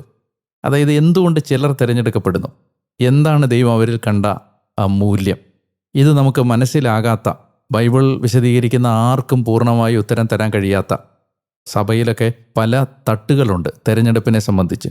ചിലർ ഈ പ്രീ ഡെസ്റ്റിനേഷൻ, മുൻനിർണയം, ചിലരെ ദൈവം നേരത്തെ പ്രീ ഡെസ്റ്റിൻ ചെയ്തിട്ടുണ്ട്, ചിലർ അങ്ങനെയല്ല. ഇങ്ങനെ പല തട്ടിൽ ഈ കാര്യങ്ങളെക്കുറിച്ചുള്ള വിശദീകരണം ഉണ്ടായിട്ടുണ്ട്. പക്ഷേ ഇന്നും ഞാൻ മനസ്സിലാക്കുന്നിടത്തോളം ആർക്കും തൃപ്തികരമായി ഉത്തരം നൽകാൻ കഴിയാത്ത ഒരു സങ്കല്പമാണ്. എന്തുകൊണ്ട് ഏസാവിനെ തിരസ്കരിക്കുന്നു, യാക്കോബിനെ രണ്ടാമത്തവനെ തിരഞ്ഞെടുക്കുന്നു, എന്തുകൊണ്ട് കായേൻ തിരസ്കരിക്കപ്പെടുന്നു, ആബേലിൻ്റെ ബലി സ്വീകാര്യമാവുന്നു. ഇങ്ങനെ ഈ തിരഞ്ഞെടുപ്പിൻ്റെ ചരിത്രം മുഴുവൻ യഥാർത്ഥത്തിൽ നമുക്ക് ഉത്തരമില്ലാത്തതാണ്. എവിടെയോ ദൈവത്തിൻ്റെ ഒരു കനിവ്, ദൈവം വിജാതീയനായിരുന്നിട്ട് ഈ മനുഷ്യനെ എടുത്ത് ദൈവജനത്തിൻ്റെ രക്ഷയ്ക്ക് വേണ്ടി ഉപയോഗിക്കുമ്പോൾ എന്താണ് ദൈവം അയാളിൽ കണ്ട നന്മയെന്നോ ഇനി എന്താണ് അയാൾക്ക് നൽകുന്ന പ്രതിഫലമെന്നോ നമുക്ക് അറിഞ്ഞുകൂടാ എന്ന് മാത്രമേ അതിനെക്കുറിച്ച് പറയാൻ കഴിയും. രണ്ടാമത് ഈ ദേവാലയം പണിയപ്പെടുമ്പോൾ ആദ്യം കർത്താവ് പറഞ്ഞ അതേ വിധത്തിൽ തന്നെ ആയിരിക്കുമോ പണിഞ്ഞത്? അതായത് ഇസ്രായേലിലേക്ക് വരുമ്പോൾ നമ്മൾ കാണുന്നൊരു ഭാഗം, ദേവാലയത്തിൻ്റെ കല്ലിട്ട് കഴിയുമ്പോൾ പഴയ ദേവാലയം കണ്ട, പൂർവ്വ ദേവാലയം കണ്ട പഴയ തലമുറക്കാർ വാവിട്ട് കരഞ്ഞു എന്നൊരു ഭാഗമുണ്ട്. പുതിയ തലമുറ ആഹ്ലാദം പ്രകടിപ്പിക്കുമ്പോൾ പഴയ തലമുറ കരയുകയാണ്. കാരണം ഒരിക്കലും ആ പഴയ പൂർവ്വ ദേവാലയത്തിൻ്റെ മഹത്വം ഈ പുതിയ ദേവാലയത്തിനുണ്ടായിരുന്നില്ല. പല കാരണങ്ങൾ കൊണ്ടാണ്. ഒന്ന്, വലിപ്പം. രണ്ടാമത്തേത്, വാഗ്ദാന പേടകം ഈ പുതിയ ദേവാലയത്തിലെ അതിവിശുദ്ധ സ്ഥലത്തില്ല. കാരണം നമ്മൾ വായിക്കുന്നുണ്ട്, ജെറമിയ വാഗ്ദാന പേടകം എടുത്ത് മലയിൽ കൊണ്ടുപോയി. മക്കമാരുടെ പുസ്തകത്തിലേക്ക് വരുമ്പോൾ നമ്മൾ കാണും. അപ്പോൾ അതിവിശുദ്ധ സ്ഥലം യഥാർത്ഥത്തിൽ ശൂന്യമാണ്. കെരൂബുകളുടെ മധ്യേ ദൈവം വസിക്കുന്ന മഹത്വം ഇല്ല. പിന്നെ എസെക്കിയേൽ കണ്ട ഒരു ദർശനമുണ്ടല്ലോ, ദേവാലയത്തിൽ നിന്ന് ദൈവമഹത്വം വിട്ടുപോകുന്ന ഒരു ദർശനം. അപ്പോൾ എസെക്കിയേൽ പിന്നീട് 40-ാം അധ്യായം മുതൽ ദേവാലയത്തിലേക്ക് ദൈവമഹത്വം മടങ്ങി വന്ന് പഴയ ദേവാലയത്തെക്കാളും മഹത്വമേറിയ പുതിയ ദേവാലയം ഉണ്ടാവുന്നൊരു ദർശനം പറഞ്ഞെങ്കിലും ചരിത്രത്തിൽ അത് പൂർത്തീകരിക്കപ്പെട്ടില്ല. അപ്പോൾ ആ വാഗ്ദാനം പുതിയ നിയമത്തിലേക്ക് വേണ്ടി, ഈശോയുടെ വരവിലേക്ക് വേണ്ടി പെൻഡിങ്ങിൽ കിടന്ന പ്രോമിസുകളിലൊന്നാണ്. അപ്പോൾ യഥാർത്ഥത്തിൽ ഈ ദേവാലയം അവർക്ക്, പഴയ ദേവാലയം കണ്ടിട്ടുള്ളവർക്ക് എന്നും ഒരു വേദനയുടെ ചിത്രമായിരുന്നു. ഈ ദേവാലയത്തിൻ്റെ ബാക്കി ഭാഗമായിരിക്കണം ഇപ്പോൾ അവിടെ നിൽക്കുന്ന ഈ മതിലിൻ്റെയൊക്കെ ഭാഗം അല്ലേ? അത് കഴിഞ്ഞിട്ട് ദേവാലയത്തിൻ്റെ ചരിത്രം പിന്നീട് മുന്നോട്ട് പോകുമ്പോൾ സെറുബാബേൽ ഉണ്ടാക്കിയ സെക്കൻഡ് ടെമ്പിൾ എന്നാണ് പറയുന്നത്. ഈ സെക്കൻഡ് ടെമ്പിള് പിന്നീട് ഇനി അടുത്ത സിറിയൻ അന്ത്യോക്യൻ രാജാവായിരുന്ന അന്ത്യോക്കസ് എപ്പിഫാനസ് ഡെസക്രേറ്റ് ചെയ്യും. ഈ പഴയ ബലിപീഠം അവർ അശുദ്ധമാക്കി. ആ ബലിപീഠത്തിലാണ് സേവൂസിന്റെ പ്രതിമ സ്ഥാപിക്കുന്നത്, വിനാശത്തിന്റെ അശുദ്ധ. അപ്പൊ അതുകൊണ്ട് പിന്നീട് മക്കബായരുടെ പുസ്തകത്തിലേക്ക് വരുമ്പോൾ നമ്മൾ കാണുന്നുണ്ട്, യൂദാസ് ആ പഴയ ബലിപീഠം തകർത്ത് കളയും, എന്നിട്ട് പുതിയ ബലിപീഠം ഉണ്ടാക്കും. ഏതായാലും ഈ ദേവാലയം തന്നെ കുറേ അധികം അന്തിയോക്കസിന്റെ കരങ്ങളാൽ നശിപ്പിക്കപ്പെടുന്നുണ്ട്. കംപ്ലീറ്റ് ആയിട്ട് ദേവാലയം തകർക്കപ്പെടുന്നില്ലെന്നേ ഉള്ളൂ. പിന്നീട് യൂദാസ് അത് പുനഃപ്രതിഷ്ഠിച്ച് വീണ്ടും അറ്റകുറ്റപ്പണികൾ നടത്തി പുനഃപ്രതിഷ്ഠിക്കുന്നു. അതാണ് പിന്നീട് റോമൻ ഇൻവേഷന്റെ കാലത്ത് ഈശോയുടെ മരണത്തിന് ശേഷം കല്ലിന്മേൽ കല്ല് ശേഷിക്കാതെ തകർക്കപ്പെടുന്നത്. അതിനു മുമ്പ് ഹെറോദേസ് ഇത് പുതുക്കി പണിയുന്നുണ്ട്. ഹെറോദേസ് വർഷങ്ങളെടുത്ത് ഈശോയുടെ മരണസമയത്ത് പോലും ദേവാലയം പുതുക്കി പണിതുകൊണ്ടിരിക്കുകയായിരുന്നു. വിലാപത്തിന്റെ മതിൽ യഥാർത്ഥത്തിൽ നെഹമിയയുടെ കാലഘട്ടത്തിൽ പണിത മതിലായിരിക്കണം അല്ലേ? അതെ അതെ അതെ അതെ. പിന്നെ ഈ അന്ത്യോക്കസ് വരുമ്പോഴൊക്കെ പിന്നീട് നമ്മൾ കാണുന്നുണ്ട് ഈ മതിലുകൾ പിന്നീട് പലതവണ തകർക്കപ്പെടുന്നുണ്ട്. അത് ശരി. നമ്മളത് ഇനി അടുത്ത പീരീഡിലേക്ക് വരുമ്പോൾ നമ്മൾ കാണും ഈ 3 മേഖലയിലും പിന്നീട് തകർച്ച ഉണ്ടാവുന്നുണ്ട്. പ്രത്യേകിച്ച് മതിലൊക്കെ തകർക്കപ്പെടുന്നുണ്ട്. അപ്പോൾ ദേവാലയത്തിന്റെ ചരിത്രം അങ്ങനെയാണ്. ഇനി നമ്മൾ ഈ കാലഘട്ടത്തിലെ 3 പ്രവാചകന്മാരെയാണല്ലോ നമ്മൾ കാണാൻ ശ്രമിക്കുന്നത്. അതെ. അപ്പോൾ അതിലേക്ക് കടക്കുന്നതിന് മുമ്പ് ഈ പ്രവാചകന്മാർ എങ്ങനെ ഉണ്ടാകുന്നു? നമ്മൾ കാണുന്ന ഒരു പ്രവാചകൻ യോഹന്നാൻ സ്നാപകനാണ്. ആ യോഹന്നാൻ സ്നാപകൻ ജനനത്തിൽ തന്നെ പ്രവാചകനായിട്ട് വേർതിരിച്ച് വിശുദ്ധീകരിക്കപ്പെട്ട ആളാണ്. അതുപോലെ തന്നെയായിരുന്നു ഈ പ്രവാചകന്മാരൊക്കെ ജന്മനാ പ്രവാചകന്മാരായിട്ട് തിരഞ്ഞെടുക്കപ്പെട്ടവരാണ്. നമുക്ക് അവരുടെ ചരിത്രത്തെപ്പറ്റി സത്യത്തിൽ കൂടുതൽ അന്വേഷണങ്ങൾ ആവശ്യമുണ്ട്. നമുക്ക് ഈ യെശയ്യായുടെ തിരഞ്ഞെടുപ്പിനെ കുറിച്ച് പറയുന്നത് പോലെയോ അല്ലെങ്കിൽ ജെറമിയായുടെ തിരഞ്ഞെടുപ്പിനെ കുറിച്ച് പറയുന്നത് പോലെയോ അത്ര വിശദമായ വിവരണങ്ങൾ ഇവരെക്കുറിച്ചില്ല. നമുക്ക് ഒന്ന് ഈ പ്രവാചകന്മാരുടെ ഗ്രന്ഥങ്ങൾ നൽകുന്ന സൂചന, 2 എസ്രായുടെ പുസ്തകത്തിലും നെഹമ്യായുടെ പുസ്തകത്തിലും ഇവരെക്കുറിച്ചുള്ള പരാമർശങ്ങൾ. ഇത് മാത്രമാണ്, അത് നേരിയ പരാമർശങ്ങൾ മാത്രമേ ഉള്ളൂ. പക്ഷേ ഈ 3 പ്രവാചകന്മാരെ എടുത്താൽ ഹഗ്ഗായിയും സക്കറിയായും മലാഖിയും വളരെയധികം പുതിയ നിയമത്തിൽ വളരെ പ്രാധാന്യം അർഹിക്കുന്ന പ്രവാചകന്മാരാണ്. അതായത് 2-3 അധ്യായങ്ങൾ മാത്രമേ ഉള്ളൂ ഈ ഹഗ്ഗായി. മലാഖി ഏതാണ്ട് 4-5 അധ്യായം മാത്രമേ ഉള്ളൂ. സക്കറിയായാണ് പിന്നെ കുറച്ച് വലുത്, ചെറിയ പ്രവാചകന്മാരിൽ വലുത് സക്കറിയയുടെ. പക്ഷേ ഈ 3 പ്രവാചകന്മാരും സത്യത്തിൽ വളരെ ലെങ്തി ആയിട്ട് പഠിക്കേണ്ട പ്രവാചകന്മാരാണ് ഈ 3 പ്രവാചകന്മാരും. കാരണം ഈ ദൈവജനം ഹോപ്പ്ലെസ് ആയിട്ട് നിൽക്കുന്നൊരു സമയത്ത് അവരെ മുന്നോട്ട് കൊണ്ടുവരുന്നത് ഇവരാണ്. നമുക്കിപ്പോൾ പ്രവാസത്തിന് മുമ്പ് യെശയ്യാ, ജെറമിയ, എസെക്കിയേൽ എന്ന് പറയുന്ന പോലെ പ്രവാസത്തിന് ശേഷം ഹഗ്ഗായി, മലാഖി, സക്കറിയ. അപ്പോൾ ഇവരുടെ വിളിയോ അല്ലെങ്കിൽ ഇവരെ അഭിഷേകം ചെയ്യുന്നതോ എങ്ങനെയാണെന്ന് വ്യക്തത ബൈബിൾ നൽകുന്നില്ലെങ്കിലും നമ്മൾ ശരിക്കും സമയമെടുത്ത് വായിക്കേണ്ട ഗ്രന്ഥങ്ങളാണിത്. ഹഗ്ഗായി യഥാർത്ഥത്തിൽ ദേവാലയത്തെക്കുറിച്ച് പറയുന്ന കാര്യങ്ങൾ, പ്രത്യേകിച്ച് നമുക്ക് എപ്പോഴും ഓർമ്മയുള്ളതാണല്ലോ, ആലയം തകർന്നു കിടക്കുമ്പോൾ നിങ്ങൾ മച്ചിട്ട ഭവനങ്ങളിൽ വസിക്കുന്നു. യഥാർത്ഥത്തിൽ ദേവാലയത്തെക്കുറിച്ചുള്ള ആ ഒരു സന്ദേശം, അതായത് ദേവാലയങ്ങൾ തകർന്നു കിടക്കുമ്പോൾ അല്ലെങ്കിൽ ദേവാലയങ്ങൾ നശിച്ചുകൊണ്ടിരിക്കുമ്പോൾ മനുഷ്യൻ്റെ സുഖസൗകര്യങ്ങൾ വർദ്ധിക്കുന്ന ഒരവസ്ഥ അതിപ്പോഴും നിലനിൽക്കുകയില്ലേ? അക്ഷരാർത്ഥത്തിൽ ഒരു വശത്ത് അത് നിലനിൽക്കുന്നു. അതായത് ഈ ഒരു ഡിസ്പാരിറ്റി, മനുഷ്യൻ്റെ സുഖസൗകര്യങ്ങളെല്ലാം വർദ്ധിക്കുമ്പോഴും ഒത്തിരി ഇടങ്ങളിൽ മനുഷ്യൻ്റെ ആരാധനാലയങ്ങൾ തകർന്നു കിടക്കുന്ന ഏറ്റവും അക്ഷരാർത്ഥത്തിലുള്ള അർത്ഥം. മറിച്ച് എന്തിന് ഇങ്ങനെ വലിയ ആരാധനാലയങ്ങൾ എന്നൊക്കെ ചോദിക്കുന്നവർക്ക് ധാരാളം പേരില്ലേ? ഉണ്ട്, അതൊരു വശത്ത് ഉണ്ട്. കഴിഞ്ഞ ദിവസം ഒരാൾ ഇങ്ങനെ യൂറോപ്പിലും അമേരിക്കയിലൊക്കെ മിഷൻ അപ്പീലിന് പോകുന്ന കാര്യത്തെക്കുറിച്ച് പറഞ്ഞപ്പോൾ ഒരു അച്ഛൻ ഇങ്ങനെ പറയുമായിരുന്നു, അതായത് നമ്മളിപ്പം ഈ മിഷൻ അപ്പീലിന് പോയി ഇവിടുത്തെ മിഷനുകളെ സഹായിക്കണമെന്ന് യൂറോപ്പിലും അമേരിക്കയിലും ഒക്കെ ചെന്ന് പറയുമ്പോൾ പറയുന്നവർക്കത് ലജ്ജയാണെങ്കിലും അച്ഛൻ ഇങ്ങനെ പറയുകയാണ്, അതായത് വർഷത്തിൽ ഒരിക്കൽ ഇവരുടെ ഒരു സ്തോത്ര കാഴ്ച ഇവർക്കറിയാത്ത ഏതോ ഒരു ദേവാലയത്തിന് വേണ്ടി, ഒരു മിഷന് വേണ്ടി മാറ്റിവെക്കുന്ന ഒരു കൾച്ചർ അവർ രൂപപ്പെടുത്തിയിട്ടുണ്ട്. അപ്പോൾ അച്ഛൻ പറയായിരുന്നു, അതിനെയാണ് നമ്മൾ വാല്യുബിളായിട്ട് കാണേണ്ടത്. അതിൻ്റെ ബാക്കി കാര്യങ്ങളൊക്കെ നമ്മൾ മാറ്റി വെക്കുമ്പോഴും എന്നെ അത് വല്ലാതെ സ്പർശിച്ചു. അതായത് എത്രയോ വലിയ ദേവാലയങ്ങൾക്ക് എത്രയോ ചെറിയ ദേവാലയങ്ങളെ ദത്തെടുക്കാൻ പറ്റും. അല്ല, ഞാൻ ഡയറക്റ്റായിട്ട് ചോദിക്കുകയാണ്, വലിയ ആരാധനാലയങ്ങൾ ഇനി വേണോ? It depends. അതായത് ഒരു ആരാധനാലയത്തിൻ്റെ കോണ്ടെക്സ്റ്റ് ഒരു കെട്ടിടം എന്നതിനപ്പുറത്ത് ഒത്തിരി തലങ്ങളില്ലേ അതിന്. അതായത് അച്ഛനറിയാലോ, ഒരു നല്ല പള്ളി ഉണ്ടാവുമ്പോൾ ഒരു ദൈവജനം എങ്ങനെയാണ് ഡെവലപ്പ് ചെയ്യുന്നതെന്ന് അനുഭവിച്ചിട്ടുള്ള ആളുകളാണ് നമ്മളെല്ലാവരും. ഇപ്പോൾ പ്രത്യേകിച്ച് നമുക്ക് നമ്മുടെ കാലം ചെയ്ത ബസേലിയസ് തിരുമേനി ഒരിക്കൽ അച്ഛനറിയാലോ, അത് പറഞ്ഞിരുന്ന പോലെ ഒരു ജനത്തിൻ്റെ ആ മുറയിൽ അല്ലെങ്കിൽ അവരുടെ സെൽഫ് എസ്റ്റീം, പ്രത്യേകിച്ച് നമ്മളൊക്കെ ശുശ്രൂഷ ചെയ്യുന്ന പാവപ്പെട്ട സ്ഥലങ്ങളിലെ ആളുകളുടെ ഒരു സെൽഫ് എസ്റ്റീം, വീടുകൾ വലുതല്ലാത്ത ഒരുപക്ഷെ ചെറിയ വാടക വീടുകളിൽ നിന്നോ ചെറിയ കുടിലുകളിൽ നിന്നൊക്കെ വരുന്ന മനുഷ്യന് അവന് ആരാധനാലയത്തിലെത്തുമ്പോൾ ഉണ്ടാവുന്ന അവൻ്റെ ഒരു ഹൃദയം വലുതാകുന്ന, അല്ലെ അവൻ്റെ ആത്മവിശ്വാസം വർദ്ധിക്കുന്ന, അവൻ്റെ ഒരു ആർഭാടം എന്ന് പറയുന്നത് അവൻ്റെ അതാണ്. അപ്പം പ്രത്യേകിച്ച് അവൻ ഏറ്റവും കൂടുതൽ സ്നേഹവും മമതയും ഹൃദയബന്ധവും വെച്ചിരിക്കുന്ന ഒരു സ്ഥലം ഏറ്റവും നന്നായിരിക്കുന്നതിൻ്റെ ഒരു വില നമ്മൾ ഒരുപക്ഷെ അവനൊരു വീട് വെച്ച് കൊടുക്കുന്നതിനേക്കാളും വലിയ കാര്യമാണ് ദേവാലയത്തെ സ്നേഹിക്കുന്ന ഒരാളെ. അതുകൊണ്ടാണ് നമ്മുടെയൊക്കെ നാട്ടിൽ ദൈവജനം എത്ര പണം വേണമെങ്കിലും ദേവാലയ നിർമ്മാണത്തിന് കൊടുക്കാൻ ഇന്നും ലുബ്ധില്ലാത്തവരായിട്ട് നിൽക്കുന്നതിൻ്റെ കാരണം ഈ ഒരു മനഃശാസ്ത്രം മനുഷ്യൻ്റെ മനസ്സിൽ ഉള്ളതുകൊണ്ടാണ്. അവൻ്റെ ദേവാലയം ഏറ്റവും നന്നായിരിക്കണമെന്നുള്ള ആഗ്രഹം ഒന്നത്.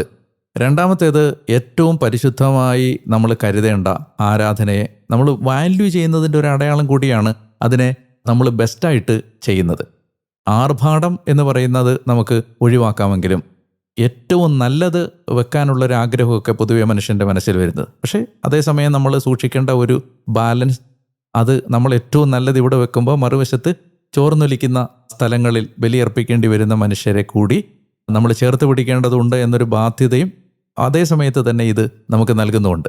ഈ തീരപ്രദേശങ്ങളിലൊക്കെ അവരുടെ വലിയ പള്ളികളാണ് അവരുടെ ഒരു വലിയ ഒരു ആവാസ കേന്ദ്രം. അതായത് അവർ രാവിലെ തൊട്ട് വൈകുന്നേരം വരെ അവിടെ കിടന്നുറങ്ങുകയും അവിടെ ഇരുന്ന് പ്രാർത്ഥിക്കുകയും അവരുടെ ഒരു കൂട്ടായ്മയുടെ ഇടമായി, അതായത് ഒരു ആരാധനയ്ക്ക് വേണ്ടി മാത്രമല്ല അവരവിടെ കൂടുന്നത്. അത് അച്ഛനെയും പറഞ്ഞ ഈ ഒരു ആശയം ഏറ്റവും പ്രാവർത്തികമാകുന്ന ഒരു മേഖല അതായിട്ട് പലപ്പോഴും കണ്ടിട്ടുണ്ട്. വലിയ അവർ എത്ര ദാരിദ്ര്യത്തിലായിരുന്നാലും നല്ല പള്ളികൾ പണിയും, എന്നിട്ട് ആ പള്ളികളിലാണ് അവരെപ്പോഴും വസിക്കുന്നത്. നമ്മൾ എന്തിനെയാണ് ഈ ലോകത്തിൽ വിലമതിക്കുന്നത് എന്നത് നമ്മൾ അടയാളപ്പെടുത്തുന്ന ഒരു സാഹചര്യം കൂടിയാണത്. നമ്മൾ വിലമതിക്കുന്നത് നമ്മുടെ സ്വന്തം സ്വകാര്യത സന്തോഷങ്ങളെക്കാൾ അധികം ദൈവവുമായിട്ട് ബന്ധപ്പെട്ട കാര്യങ്ങളിലാണ് നമ്മൾ ഏറ്റവും കൂടുതൽ ഇൻവെസ്റ്റ് ചെയ്യാൻ ആഗ്രഹിക്കുന്നത്. അതിനാണ് ഇങ്ങനെ. അതുകൊണ്ടാണ് ഇറ്റ്സ് ഓൾവേസ് ഡിബേറ്റബിൾ.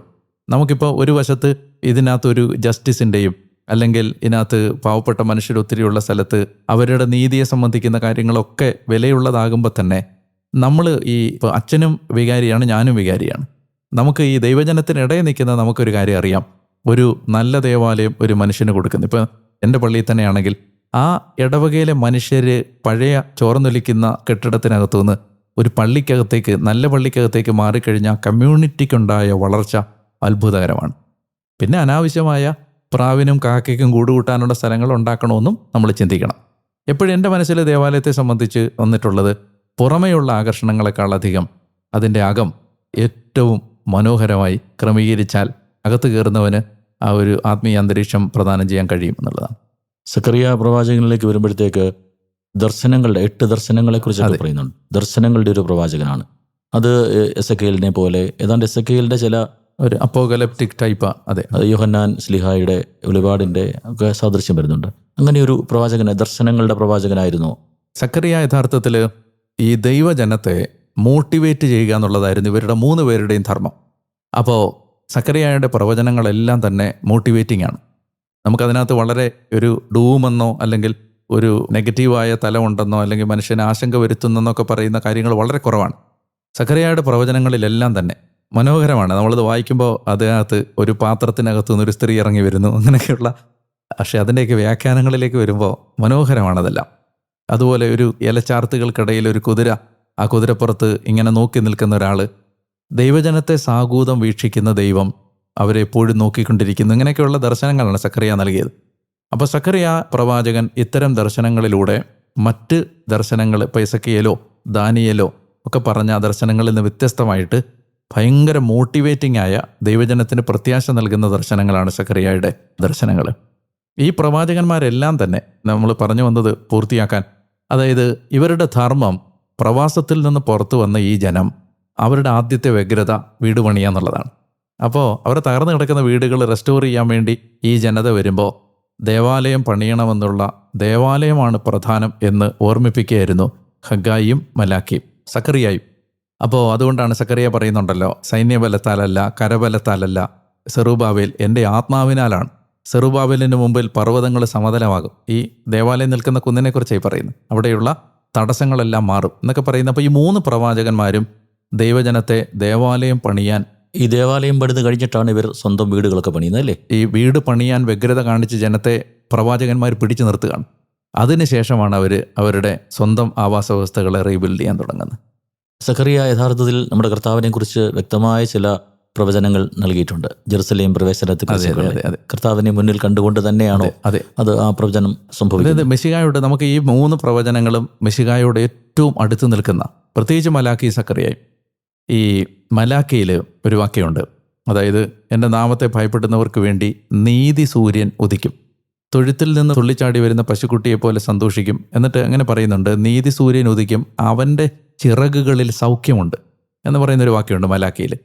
അപ്പോൾ അവിടെ ചിറകെന്ന് പറയുന്നത്, അത് ഉപയോഗിച്ചിരിക്കുന്ന വാക്ക് യഹൂദ റബ്ബിമാർ അവരുടെ ഈ തൊങ്ങൽ എന്ന് പറഞ്ഞൊരു സാധനം ഉണ്ടല്ലോ, അതായത് നിയമം തോറ പാലിക്കണമെന്ന് ഓർമ്മിപ്പിക്കാൻ വേണ്ടി അവരുടെ ശരീരത്തിൽ ഈ ഫ്രിഞ്ച്, വിളുമ്പ് എന്നൊക്കെ പറഞ്ഞ ആ ഭാഗം, അതിനുപയോഗിക്കുന്ന വാക്കാണത്. അതിൽ സൗഖ്യമുണ്ടെന്നാണ് പറയുന്നത്. പുതിയ നിയമത്തിലേക്ക് വരുമ്പോൾ രക്തസ്രാവക്കാരി സ്ത്രീ വന്ന് തൊടുന്നത് വസ്ത്രത്തിൻ്റെ വിളുമ്പിൽ, ഈ ടാസലിലാണ് വന്ന് തൊടുന്നത്. അപ്പോൾ ഇങ്ങനെ മിശിഹായെക്കുറിച്ച് പ്രവചിച്ച സൂക്ഷ്മമായ പ്രവചനങ്ങൾ ഈ പുസ്തകങ്ങളിൽ കിടപ്പുണ്ട്. സക്കറിയ ജെറുസലേമിലേക്ക് സമാധാനത്തിൻ്റെ രാജാവായിട്ട് കഴുതക്കുട്ടിയുടെ പുറത്ത് കയറി വരുന്ന കർത്താവിനെക്കുറിച്ച് പ്രവചിക്കുന്നു. ദൈവമായ കർത്താവ് തൻ്റെ ആലയത്തിലേക്ക് വരും, കലം, പാത്രങ്ങൾ എന്നൊക്കെ പറയുന്നതെല്ലാം വിശുദ്ധമാവുമെന്നൊക്കെ പറഞ്ഞ് ഈശോ ദേവാലയം ശുദ്ധീകരിക്കുന്നതിനെക്കുറിച്ച് പ്രവചന സക്കറിയയിലുണ്ട്.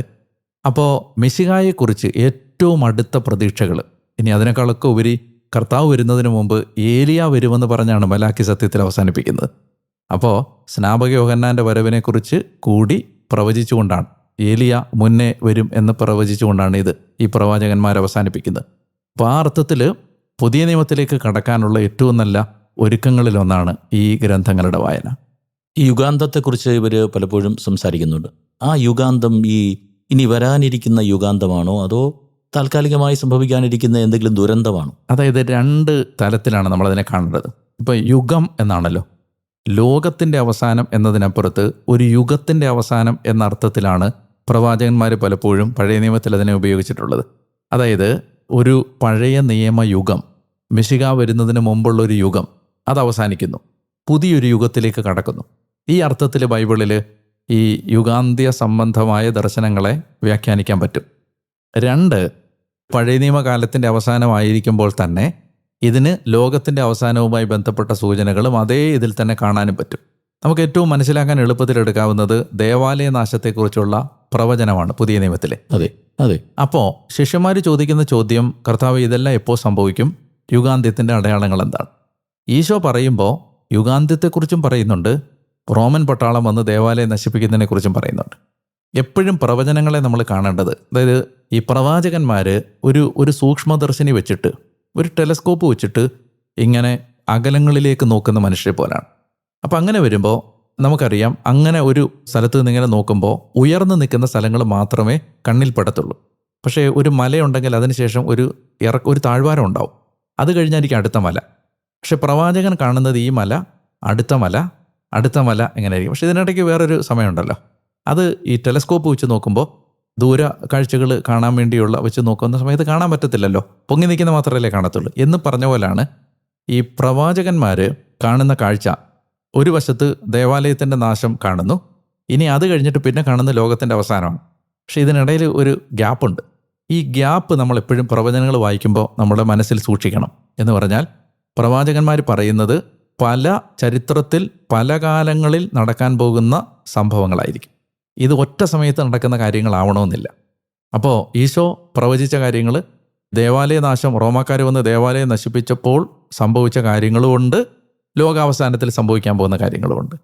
അപ്പോൾ ഇങ്ങനെ പ്രവചനങ്ങളിൽ ഇതെല്ലാം ഇടകലർന്നാണ് കിടക്കുന്നത്. അതുകൊണ്ട് പ്രവാചകന്മാരുടെ വാക്കുകളെ ഒരിക്കലും നമുക്കൊരു ഏകദാനമായി അല്ലെങ്കിൽ ഒരേ രീതിയിൽ വ്യാഖ്യാനിച്ച് നമുക്ക് മനസ്സിലാക്കാൻ പറ്റില്ല.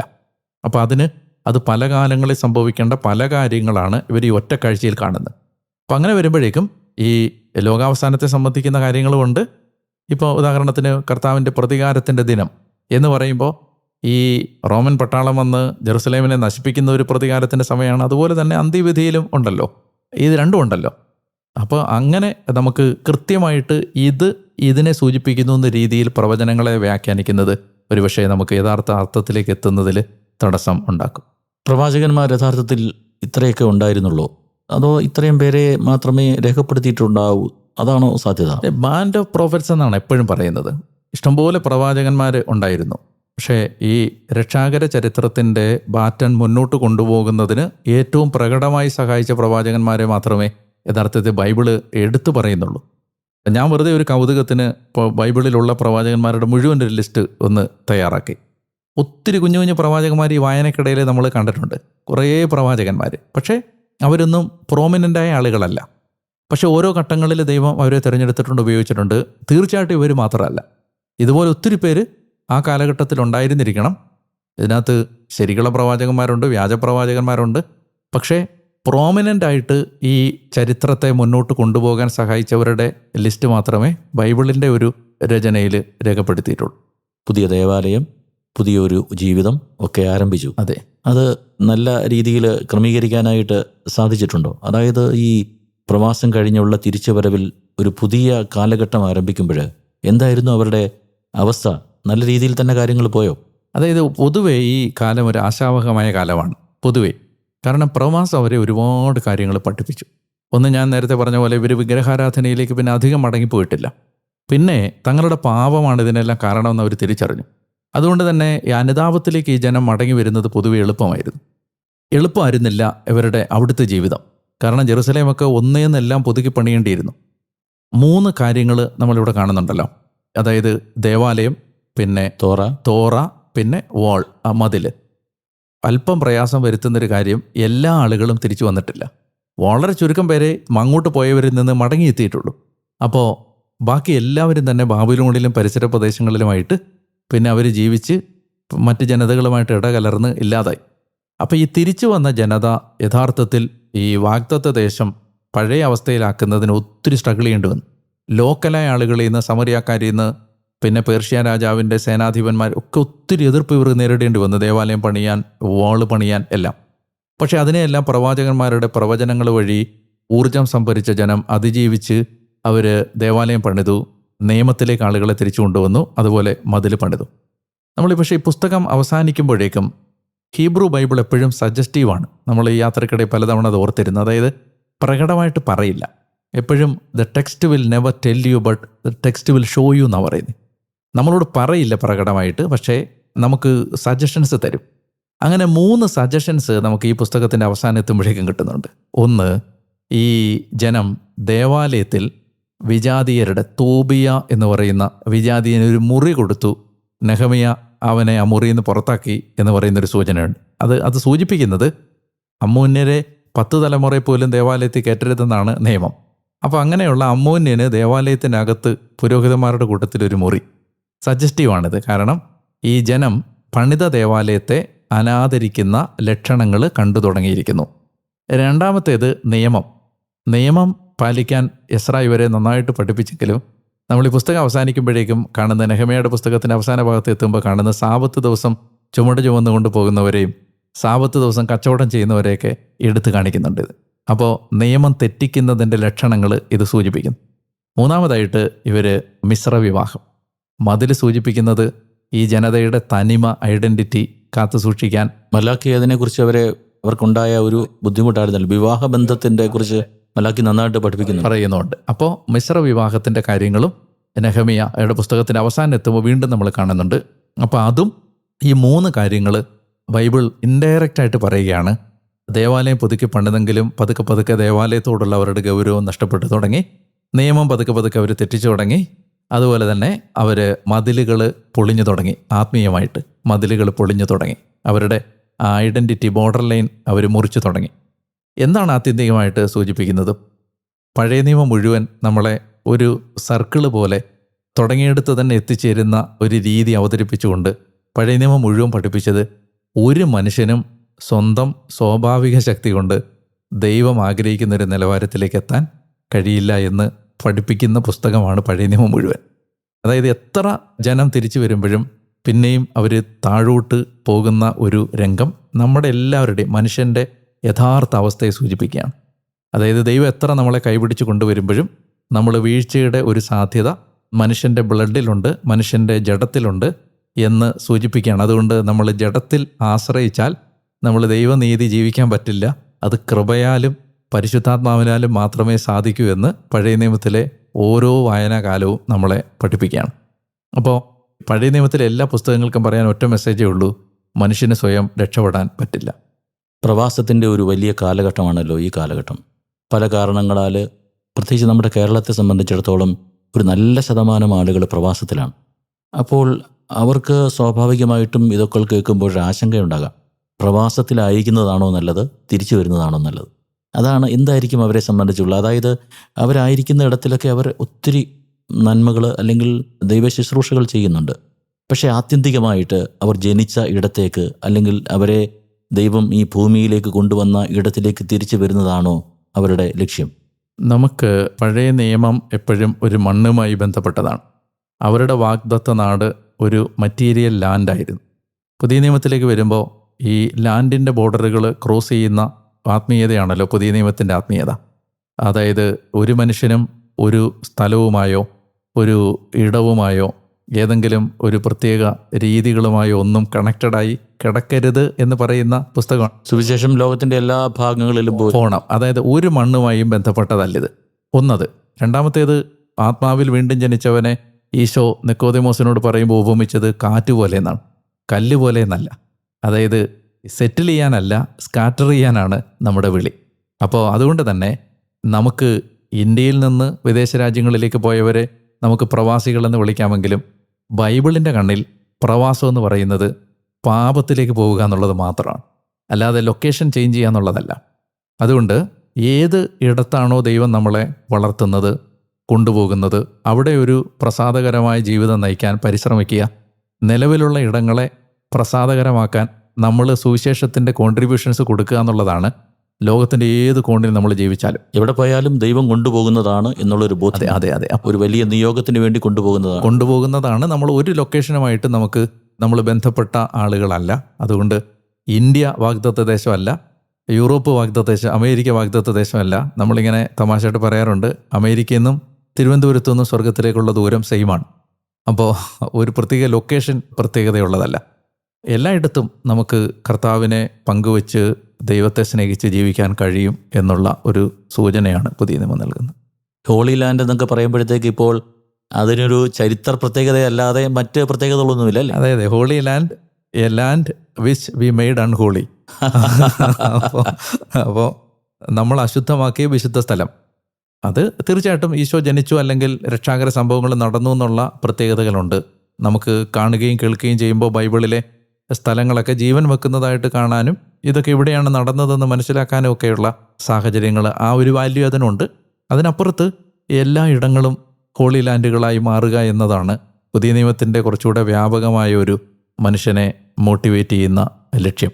നമുക്ക് ശരിക്കും പറഞ്ഞാൽ ഇങ്ങനെ നമ്മൾ പറഞ്ഞില്ലേ, കോവിഡിൻ്റെ കാലത്ത് നമുക്ക് ദേവാലയങ്ങളിലേക്ക് പോകാൻ പറ്റാത്തതുകൊണ്ട് നമ്മുടെ വീടുകൾ ദേവാലയങ്ങളാവട്ടെ, ഇപ്പോൾ എല്ലാ ആഴ്ചയും ധ്യാനകേന്ദ്രത്തിലേക്ക് പോകാൻ പറ്റാത്തതുകൊണ്ട് നമ്മുടെ ഭവനങ്ങൾ ധ്യാനകേന്ദ്രങ്ങളാവട്ടെ. അപ്പോൾ നമ്മൾ നിൽക്കുന്ന എല്ലാ ഇടങ്ങളെയും വിശുദ്ധമാക്കാനുള്ളൊരു വിളി നമുക്കുണ്ടല്ലോ. അതായത് നമ്മൾ ജീവിക്കുന്ന സകല സ്ഥലങ്ങളെയും, ഇപ്പോൾ ഈ സ്ഥലം നമുക്ക് നിരന്തരമായ പ്രാർത്ഥനയും ദൈവാശ്രയത്വം ഒക്കെ നടക്കുന്നത് വഴി എന്തുമാത്രം ഈ സ്ഥലം സാങ്ക്ടിഫൈ ചെയ്യപ്പെട്ടിട്ടുണ്ട്. അപ്പോൾ ഓരോ വിശ്വാസിയുടെയും വിളി അയാൾ നിൽക്കുന്ന ഇടങ്ങളെ വിശുദ്ധ നാടുകളാക്കി മാറ്റുക എന്നുള്ളതാണ്. നാടും വീടുമൊക്കെ വിട്ടുപോയവർ യഥാർത്ഥത്തിൽ ആശങ്കപ്പെടേണ്ടത് പാപത്തിൻ്റെ പ്രവാസത്തിലേക്ക് വീഴാതിരിക്കുക. അതാണ് അവരുടെ. ബൈബിൾ അവതരിപ്പിക്കുന്ന പ്രവാസം പുതിയ നിയമത്തിലുമുണ്ട്. പ്രവാസം, ധൂർത്തപുത്രൻ, അതെ, പ്രവാസത്തിലേക്ക് പോയി മടങ്ങി വന്ന ഒരാളാണ്. അപ്പോൾ എല്ലാ ദിവസവും നമുക്ക് പ്രവാസവും ഉണ്ട്, തിരിച്ചുവരവുമുണ്ട്. അപ്പോൾ പ്രവാസത്തിൽ ആയിരിക്കുന്ന അവസ്ഥ തിരിച്ചറിയുക, എപ്പോഴും പിതാവിൻ്റെ സ്നേഹമെന്ന വാഗ്ദത്ത നാട്ടിലേക്ക് മടങ്ങി വരാൻ പരിശ്രമിച്ചുകൊണ്ടിരിക്കുക.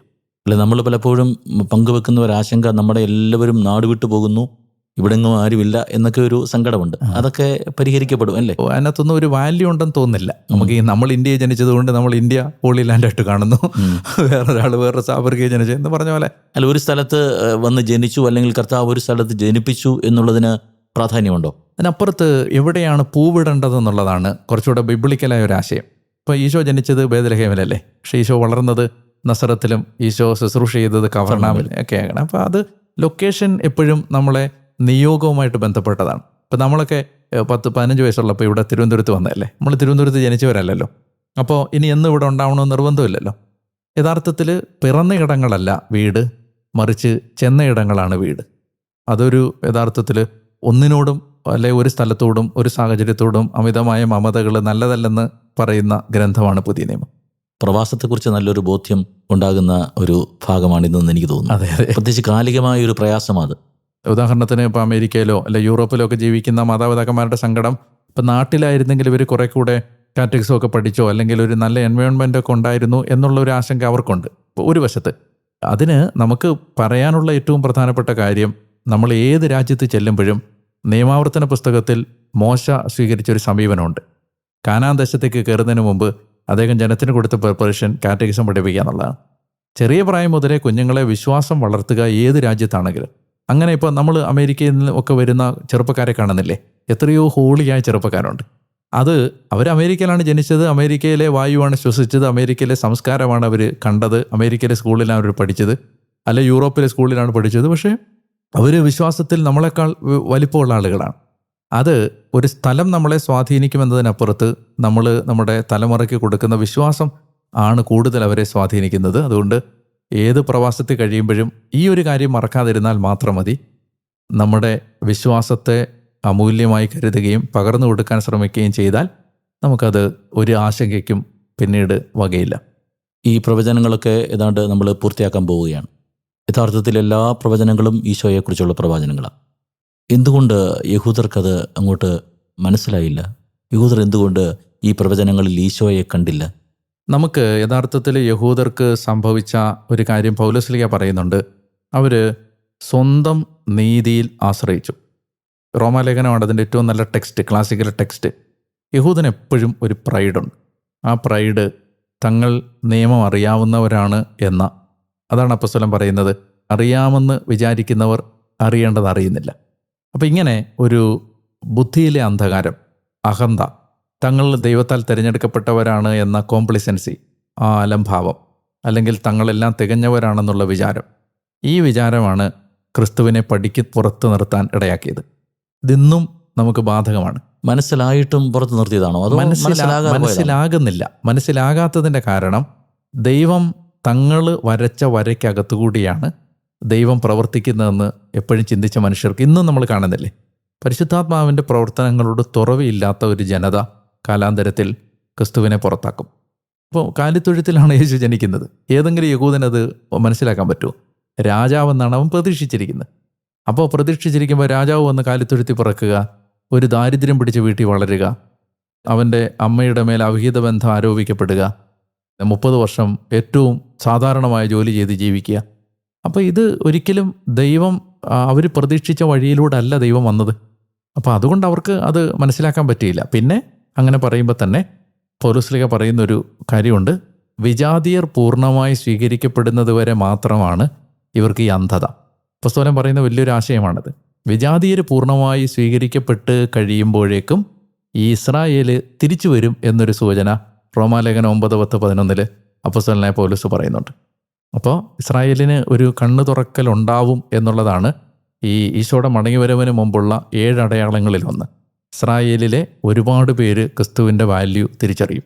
അപ്പോൾ അന്നത്തെ ജനതയ്ക്ക് അത് തിരിച്ചറിയാൻ പറ്റിയില്ല. ദൈവത്തിൻ്റെ ജ്ഞാനത്തിൽ ഒരുപക്ഷെ അവർ തിരസ്കരിച്ചതുകൊണ്ടാണ് സുവിശേഷം വിജാതീയരിലേക്ക് തിരിഞ്ഞത്. അല്ലെങ്കിൽ ഒരുപക്ഷെ യഹൂദ മതത്തിൻ്റെ ഒരു സബ്സെക്റ്റായിട്ട് ഇത് ചിലപ്പോൾ നിന്നുപോയേനെ സുവിശേഷം. ഒരു കാര്യം കൂടെ എനിക്ക് തോന്നുന്നു, നമ്മൾ ഇത് അവസാനിപ്പിക്കുന്നതിന് മുമ്പ് ഇവിടെ ഒരു 3 കാര്യങ്ങൾ സൂചിപ്പിച്ചല്ലോ. സെറുബാബേൽ ദേവാലയം പണിതു, അതുപോലെ എസ്ര നിയമം പഠിപ്പിച്ചു, നെഹമ്യാ മതിൽ പണിതു. ഇന്ന് യഥാർത്ഥത്തിൽ നമ്മൾ സഭയ്ക്ക് വേണ്ടി നമ്മൾ എന്തെങ്കിലും ചെയ്യാൻ ആഗ്രഹിക്കുന്നെങ്കിൽ ഈ 3 കാര്യങ്ങൾ ചെയ്താൽ മതി. ഒന്ന്, ദേവാലയം കൂദാശകളിലേക്ക് ജനത്തെ തിരിച്ചു കൊണ്ടുവരിക. കെട്ടിടം എന്നുള്ളതിനേക്കാൾ ഉപരിയായി അതെ, സാക്രമെന്റൽ ലൈഫിലേക്ക്, യേശുവാകുന്നത്, അതെ, കൗദാശിക ജീവിതത്തിലേക്ക്, ക്രിസ്തുവാകുന്ന ദേവാലയത്തിലേക്ക് മനുഷ്യരെ കൊണ്ടുവരിക. പ്രത്യേകിച്ച് സാക്രമെന്റൽ ലൈഫിലേക്ക് തിരിച്ചു കൊണ്ടുവരിക. എനിക്ക് തോന്നുന്നു സഭയെ ബിൽഡ് ചെയ്യാൻ ഏറ്റവും നല്ല ടൂള് സാക്രമെന്റൽ ലൈഫിലേക്ക് മനുഷ്യരെ കൊണ്ടുവരിക. കുംഭസാരം, വിശുദ്ധ കുർബാന, അതുപോലെ തന്നെ ആരാധന, പരിശുദ്ധ കുർബാനയോടുള്ള ഭക്തി, നിത്യാരാധന, ദിവ്യകാരുണ്യ ആരാധനകൾ, പ്രാർത്ഥനകൾ, ഇതിലേക്ക് മനുഷ്യനെ തിരിച്ചു കൊണ്ടുവരിക. അതിൻ്റെ വാല്യൂ എന്ന് പറഞ്ഞാൽ ഒരു കമ്പോള സംസ്കാരത്തിൻ്റെ ആവശ്യങ്ങൾക്ക് വേണ്ടി പ്രാർത്ഥിക്കുന്ന ഒരു രീതിക്കപ്പുറത്ത് കൂദാശകളുടെ വിലയറിയാൻ, കുർബാനയുടെ വിലയറിയാൻ, അതാണ് ടെമ്പിളിൻ്റെ സെറുബാബേൽ ചെയ്ത കാര്യം. രണ്ടാമത്തേത് എസ്രാ ചെയ്തത് വചനം പഠിപ്പിച്ചു, നിയമം പഠിപ്പിച്ചു. ദൈവവചനത്തിലേക്ക് മനുഷ്യരെ തിരിച്ചു കൊണ്ടുവരിക. ഒരു ജനതയും നശിച്ചു പോകത്തില്ല വചനത്തിൽ റൂട്ടഡ് ആണെങ്കിൽ. ദൈവവചനത്തിൽ ആഴപ്പെടാത്ത എല്ലാ ജനതയും കാലാന്തരത്തിൽ നശിച്ചു പോകും. മൂന്നാമത്തേത് മതിൽ പണിയുക. മതിൽ പണിയുക എന്ന് പറയുമ്പോൾ ഇത് ഈ കാലഘട്ടത്തിൽ വളരെ പ്രാധാന്യമുള്ള ഒത്തിരി ആളുകളില്ലാത്തൊരു ശുശ്രൂഷയാണത്. എന്ന് പറഞ്ഞാൽ മതിൽ എന്തിനാണ്? മതിൽ നമ്മുടെ തനിമ നഷ്ടപ്പെടാതിരിക്കാനാണ്. ഇന്നിപ്പോൾ എന്താണ്, ഈ കൾച്ചറൽ ഫ്ലഡിങ് ഉണ്ട് എന്ന് പറഞ്ഞാൽ ഈ ക്രോസ് കൾച്ചറുണ്ട്, അതുപോലെ ഇൻ്റർ കൾച്ചറുണ്ട്. സംസ്കാരങ്ങൾ തമ്മിൽ ഇടകലർന്ന് കൂട്ടിമുട്ടി ഇഴപിരിഞ്ഞ് നമ്മുടേതേത് അവരുടേതേതെന്ന് തിരിച്ചറിയാൻ പറ്റാത്ത ഒരു അവബോധം നമ്മുടെ തലമുറയ്ക്ക് രൂപപ്പെടുന്നുണ്ട്. എല്ലാം ശരിയാണെന്ന് വിചാരിക്കുന്നൊരു കാര്യമുണ്ട്. ഇപ്പം ബോർഡറില്ല, അപ്പോൾ എല്ലാ മതങ്ങളും ഒന്നാണെന്ന് വിചാരിക്കുന്ന സാഹചര്യമുണ്ട്. അല്ലെങ്കിൽ അപ്പുറത്ത് നിന്നിട്ട് ഇപ്പോൾ സമറിയാക്കാർ ദേവാലയം പണി എതിർത്ത പോലെ ചിലപ്പോൾ അത് ഇസ്ലാമായിരിക്കും, അല്ലെങ്കിൽ ചിലപ്പോൾ നിരീശ്വരവാദമായിരിക്കും. ഇങ്ങോട്ട് കയറി, മതിലില്ലാത്തതുകൊണ്ടേ ഇങ്ങോട്ട് കയറി നമ്മുടെ ജനതയെ നശിപ്പിക്കുന്ന ക്യാൻസർ പോലെ കാർന്നു നിന്നുന്ന കാര്യങ്ങളുണ്ട്. ഇവിടെ മതിൽ പണിയാൻ ആളുകൾ വേണം എന്ന് പറഞ്ഞാൽ വിശ്വാസ സംരക്ഷണം എന്നുള്ളതാണ് ഞാൻ ഉദ്ദേശിക്കുന്നത്. സത്യവിശ്വാസത്തിൻ്റെ, അതായത് ഇപ്പോൾ അപ്പോളജറ്റിക്സ്, വിശ്വാസത്തെ ഡിഫെൻഡ് ചെയ്യുന്ന ആളുകൾ, അതെ, കൃത്യം ഇതാണ് കാര്യമെന്ന് പറഞ്ഞു കൊടുക്കാൻ കഴിവുള്ള ആളുകൾ, എന്താണ് ക്രിസ്തീയ വിശ്വാസത്തിൻ്റെ അനന്യത എന്ന് കൃത്യമായി പറഞ്ഞു കൊടുക്കാൻ. ഇന്നത്തെ തലമുറയ്ക്ക് നിങ്ങൾ പള്ളി വരൂ എന്ന് പറഞ്ഞാൽ അവർ പള്ളി വരില്ല. എന്തിന് പള്ളി വരണം എന്ന് പറഞ്ഞു കൊടുത്താൽ വരും. അല്ലെങ്കിൽ യേശുവാണ് ഏകരക്ഷകനെന്ന് നമ്മൾ 100 വട്ടം ആവർത്തിച്ചാൽ അവർക്കത് മനസ്സിലാവില്ല. എന്തുകൊണ്ട്? Why Jesus is unique. ഈ ജെറുസലേമിൻ്റെ മതിലുകൾ പുതുക്കി പണിയണമേ എന്ന് പറയുന്നത് അതെ, ഈ അർത്ഥത്തിലാണ്. ഇത് തന്നെയാണ്. മതിലുകൾ പുതുക്കി പണിയണേ എന്ന് പറയണമെന്ന് പറഞ്ഞാൽ നമുക്ക് ഈ മതിൽ പൊളിഞ്ഞ് കിടക്കുന്നിടത്തുകൊണ്ടാണ് ശത്രു കയറുന്നത്. അപ്പം നമ്മൾ പ്രൊട്ടക്റ്റ് ചെയ്യാനുള്ളൊരു മേഖല ഇന്ന് ഏറ്റവും കൂടുതൽ എനിക്ക് തോന്നുന്നു നമുക്ക് അലംഭാവം വന്നിട്ടുള്ളൊരു മേഖല ഈ മേഖലയിലാണ്. നമുക്ക് സാക്രമെൻ്റൽ ലൈഫിലേക്ക് പ്രൊമോട്ട് ചെയ്യാൻ നമുക്ക് വികാരിച്ചന്മാരോ കാറ്റഗിസം ടീച്ചേഴ്സോ സിസ്റ്റേഴ്സോ അതിന് ആളുകളുണ്ട്. വചനം പഠിപ്പിക്കാനും ഒരു പരിധി വരെ ആളുകളുണ്ട്. വചനത്തിനോട് ജനത്തൊരു ആകർഷണമുണ്ട്. നമുക്ക് ഇന്ന് പൊളിഞ്ഞു കിടക്കുന്ന മേഖല മതിലാണ്. ഈ കൾച്ചറൽ ഇൻവേഷൻസ്, ഈ തോട്ട് പ്രോസസ്സ്. ഇപ്പോൾ അപ്പസ്തലൻ പറയുന്നുണ്ട് ക്രിസ്തുവിനെതിരായ എല്ലാ വാദമുഖത്തെയും ഞങ്ങൾ തകർക്കുന്നു. ഈ വാദമുഖങ്ങളെ തകർക്കാൻ സോഷ്യൽ മീഡിയയിലൊക്കെ ഇരുന്ന്, ഞാൻ പേര് മനഃപൂർവ്വം പറയാൻ ആഗ്രഹിക്കാത്തത് കൊണ്ടാണ്, കൃത്യമായ ലോജിക്കലായി കൃത്യമായ ആർട്ടിക്കുലേഷൻ്റെ ക്ലാരിറ്റിയോടുകൂടി മതം നിരർത്ഥകമാണെന്നും വിശ്വാസം വെറുതെ കളിപ്പീരാണെന്നും തട്ടിപ്പാണെന്നും പറയുന്ന ആളുകളാൽ തലമുറ സ്വാധീനിക്കപ്പെടാൻ വളരെ എളുപ്പമാണ്. പക്ഷേ ഇതിനെ ഡിഫെൻഡ് ചെയ്യാൻ അതേ ക്ലാരിറ്റിയിൽ മറുവശത്ത് ആളുകളില്ലെന്നല്ല, ആളുകൾ കുറവാണ്. അപ്പോൾ എനിക്ക് തോന്നുന്നു നമുക്ക് ഈ നെഹമിയാമാരാണ് ഈ കാലഘട്ടത്തിൽ കൂടുതൽ ഇനി ഉണ്ടാവേണ്ടത്. മതിൽ പണിയുന്നവർ. എവിടെയാണോ ഇത് പൊളിഞ്ഞു കിടക്കുന്നത്?